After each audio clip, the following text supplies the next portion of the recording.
One way of looking at the spiritual search is that it's like looking at a mirror. The mirror reflects objects, and in order to see the objects reflected in the mirror, there has to be a viewer and there has to be light. Now, what we're trying to do is to use the mirror. One way of looking at it is a metaphor, and the metaphors are problematic because they are incomplete. And even in this mirror metaphor, there's kind of contradictory sub-metaphors embedded within it. So I feel like inevitable in this description is going to be a certain degree of internal self-contradiction. But anyway, I'm going to go anyway. So we have the mirror. We have the objects in the mirror. The objects in the mirror are thoughts. And by thought, I mean everything that you perceive and feel and verbally think and think in images and everything that's occurring to you, including, of course, the sort of boundary thought, which is the ego, which is the I. So with self-inquiry and surrender, one way or the other, we are trying to turn our attention from the objects reflected in the mirror to the quote-unquote silvery surface of the mirror. And in doing so, we are essentially making perceptible what you might say is the light that's striking it. We're seeing the fact that the images in the mirror are actually reflections of the light. And in some sense, the light that's reflected is itself a kind of you might say that reflected light is the ego, and we're trying to sort of recognize the truth of who we are as being that light, whether or not it's reflected. It's not merely a reflected light that's at issue. It's ourselves as a light, whether or not we're reflected. So in order to perform this operation of trying to either, you might say, ignore the objects, emphasis there, would be on surrender. Surrender is about ignoring objects, or seeking I. That would be more the focus of self-inquiry, but of course they're really more or less ultimately the same thing. In order to do that, it is much easier for that to happen. It is really a requirement in a way for that to happen, to have a certain degree of mental quietness.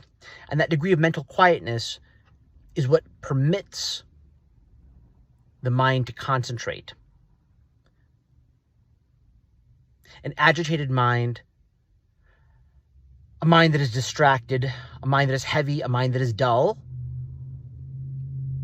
is going to make it more difficult to concentrate. And that is going to make it more difficult to do the practice. Now, these difficulties in concentration that result from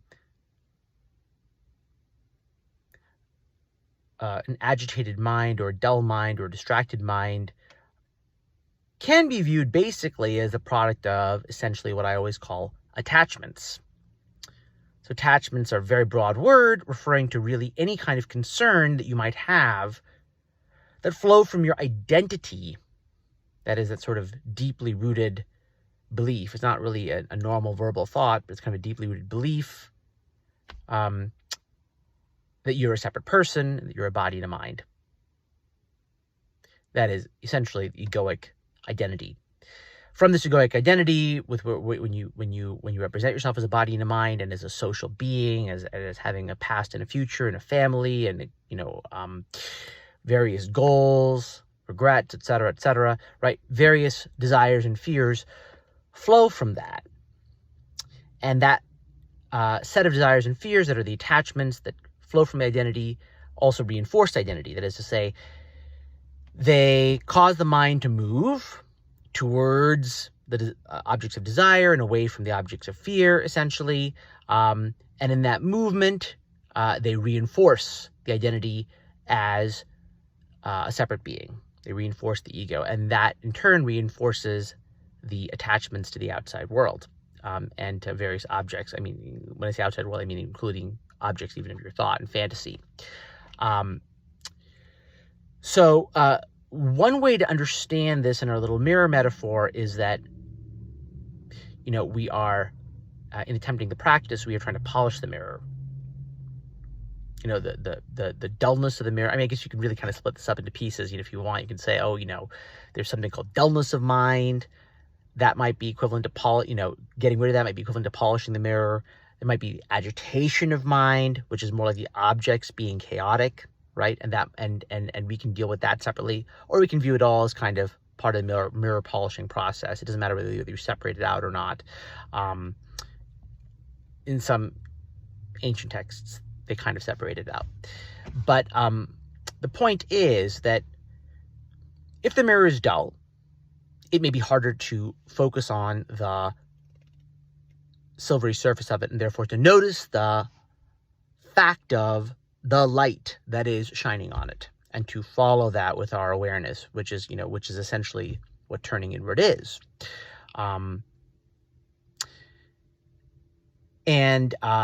Similarly, if the objects are chaotic and moving all the time, that is in effect equivalent to the mirror being tarnished, the mirror being dulled. And it makes it hard, again, to concentrate, and hard, therefore, to ignore the objects and or follow the eye, and therefore notice the light of consciousness in a consistent way. So the practice itself, surrender or self-inquiry, itself has a mirror polishing or mirror object organizing, right? If you can organize the objects and make them calmer, you're as much as polishing the mirror. It has that effect, because what happens is the practice occurs, you experience, even if only for a second, some inner peace, and then from that inner peace comes a desire for more of that. The mind turns inward towards that inner peace. It starts to become attached to that inner peace, and as a result of that, it even if it's only a small amount, it becomes less attached to the other attachments, and therefore less attached to its identity as a separate being. And it creates a kind of like a snowball effect, slowly over some amount of time, or speedily in the case of some people, but mostly slowly. There is an increasing desire for the practice, an increasing inner peace, the attachments weaken. And again, the attachments and identity are important, because ultimately they are going to be the things that prevent you from seeing the truth, because the separate identity doesn't want to see the truth. The separate identity is threatened by the truth. It can't grasp the capital T truth. It views it as some kind of annihilation, essentially, because it can't be comprehended, it can't be imaged, it can't be thought, but it is. Just like the objects in the mirror cannot really grasp the fact of their own objectness, utterly. I mean, that's in essence what's happening here, right? For the fictional character to recognize that they're fictional is threatening if they really believe they're a fictional character. There's a kind of self-annihilation that seems to be the case. It's not actually the case. It seems to be the case. So the practice itself does have a powerful mirror polishing effect, but there are other ways to polish the mirror that are also helpful, and that can help the practice. And there are dials that can be played with, of various kinds. So for example, I mean, there's the physical dial.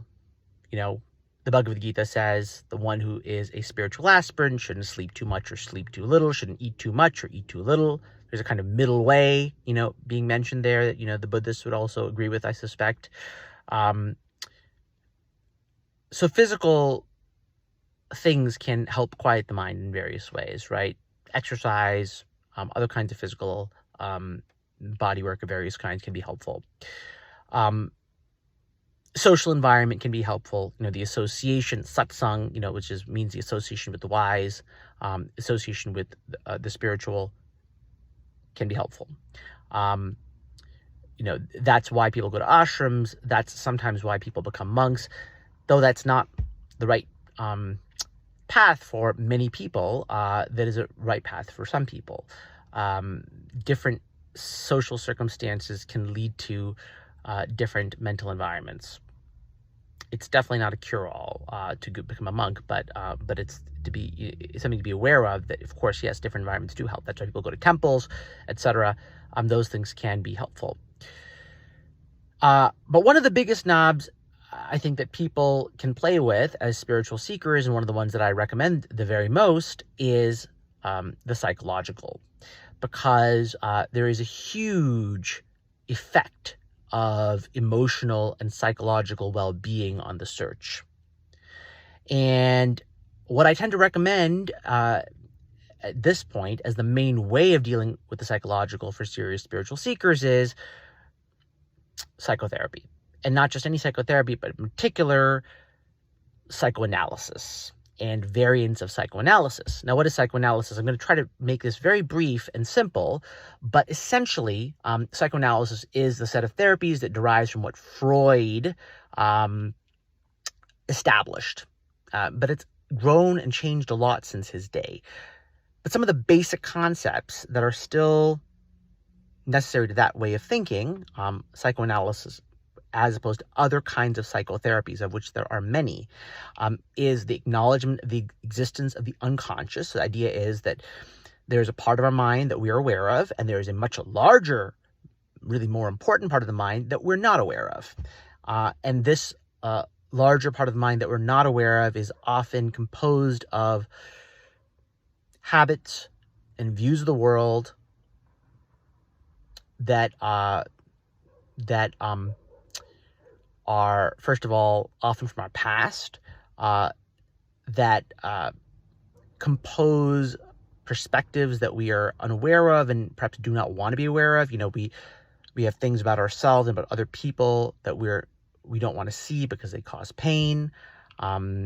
Various trauma can inform the unconscious, but the unconscious can also be a cauldron of creativity. It's a huge sphere, really.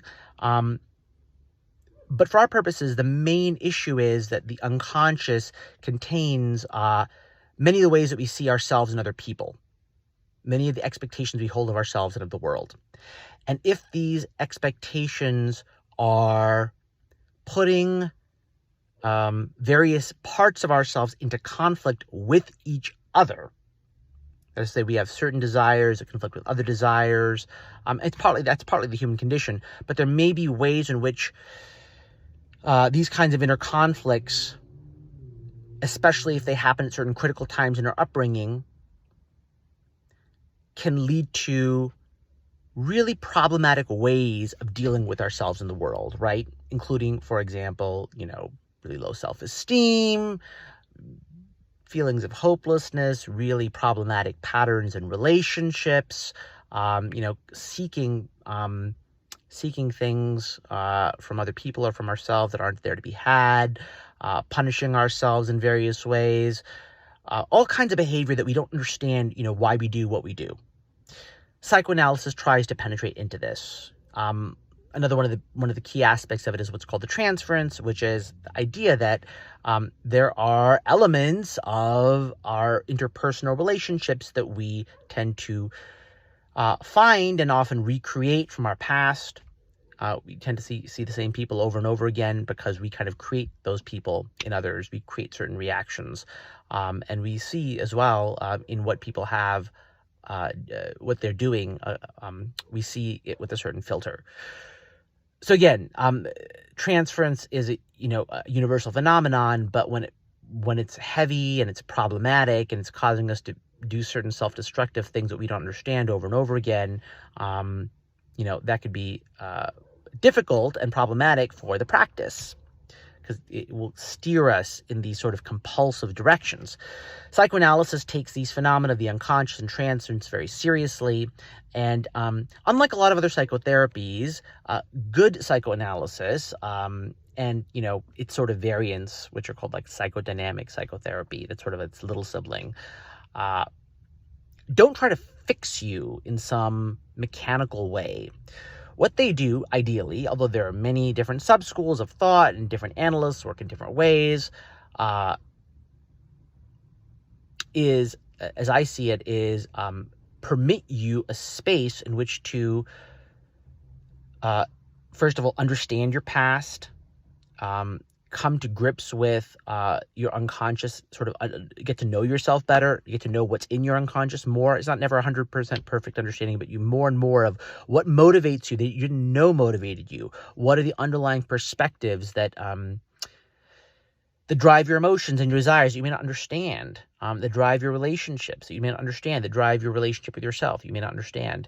And also, so insight is a big thing into your past especially, and how that informs your present. And then also, the other equally important thing is the relationship with the therapist, the analyst, where there is a space hopefully created where you can start to be freer in expressing who you are, be freer in expressing yourself with the truth of your emotions, which can be a scary thing. But slowly over time, when you create a relationship of trust with someone, you can feel heard, you can feel understood, and then you can slowly start experimenting with acting more closely authentic to the way you really feel. You may not even have known how you felt. Now you can slowly start to learn how you feel and then start to experiment with trying to be and act more closely aligned with how you actually feel. And that can be a very growing, healing process. In this process of psychoanalysis, which can often take years. I mean, if you think about how long it took your problems to grow, shouldn't be surprising that it would take many years, often for them to be softened and altered potentially. In that time, what's happening is that your mind is becoming more integrated. Because previously you were not as much in touch with yourself. You were being driven by various compulsions, and that causes the mind to be at war with itself. It causes there to be things like depression and anxiety, and that tarnishes, so to say, the mirror of the mind, or makes it more chaotic, if you want to put it that way. Makes the objects that are being reflected in the mirror of mind more chaotic, and therefore it makes it harder to concentrate, and therefore it makes it harder to practice. So a lot of energy is tied up in unconscious conflicts and unconscious lacks. And through a combination of insight and the powerful, powerful force of the relationship, a certain kind of healing relationship that is open, that is not trying to fix you in this sort of mechanical way, like a lot of other therapies and self-help ideas and pop psychology will try, but create a certain kind of special space where you can feel heard and understood, and also free to experiment with new ways of being and acting with a safe and trusted person. That can permit you to reorganize the mind and the unconscious on potentially a new, firmer ground. That can free up energy. That can integrate your motivations so that they are more single-pointed rather than being in conflict with each other. And all of this frees up energy, quiets the mind, allows you to live more authentically, which is great from either a quote-unquote spiritual or non-spiritual perspective, and enables greater spiritual activity. So these were some just initial thoughts on why I'm a big proponent of psychoanalysis. I think it's, in the modern world, one of the most powerful tools that a serious seeker can use. And it's not an easy process. There's a worldwide shortage of mental health care, generally speaking. So it can be hard to find the right therapist. I know people have financial concerns, but those can be dealt with if you're willing to spend the time looking for someone who's willing to be financially flexible. And I could say a lot more, but I wanted to give some basic elementary thoughts about how we think about these different knobs that we can play with and adjusting the mind so as to facilitate the practice. If one is sufficiently motivated to just do the practice alone, That's always, that's always totally fine. But what happens for most people is there are certain kind of barriers that they hit if they have not dealt with their psychology sufficiently, and those barriers will not yield until they do deal with those psychological issues. In the past, in centuries past or millennia past, people would go to monasteries and they would have a kind of relationship with a spiritual teacher that would be perhaps akin to something therapeutic. In the modern world, that may not be as realistic, and the modern identity is different than the older identity in various ways. So in today's world, I feel like psychoanalysis is the most sophisticated, by far, means of dealing with psychological issues. In addition to that, there, of course, there are ways, and I detailed them in my first book, How to Find What Isn't Lost, ways of expressing your own emotions to yourself via journaling, via other artistic methods, understanding your own emotions, understanding your own desires, and those are all great too. But I have to say, I think as my first line of psychological recommendation, it would be to go into a relationship with another person, because there's something very powerful in a relationship where things manifest. That wouldn't otherwise manifest by yourself. And there's another person who can hear you, can listen to you. That can be a very powerful healing experience to be in that kind of relationship, and to have the opportunity to experiment again with new ways of acting and being. So just some preliminary thoughts on the importance of psychoanalysis and where it stands in the broader picture of how we adjust the mind and the body to facilitate the practice. And ultimately, none of these choices to take, to get psychoanalysis, etc., are in conflict with the practice. Actually, the truth is, nothing is in conflict with the practice. So the truth is, you could do the practice, and the decision as to whether to get psychoanalytic therapy or not could be made by the mind and the body, as anything could be, as any decision could be. But it's also the case that if the practice runs into a barrier, one can step away from it, recognize there's a barrier, and figure out how to address it, quote unquote, in the from the standpoint of the non-spiritual. You step out of the practice, deal with the situation, and come back. That's totally fine too, if that's where you need to go.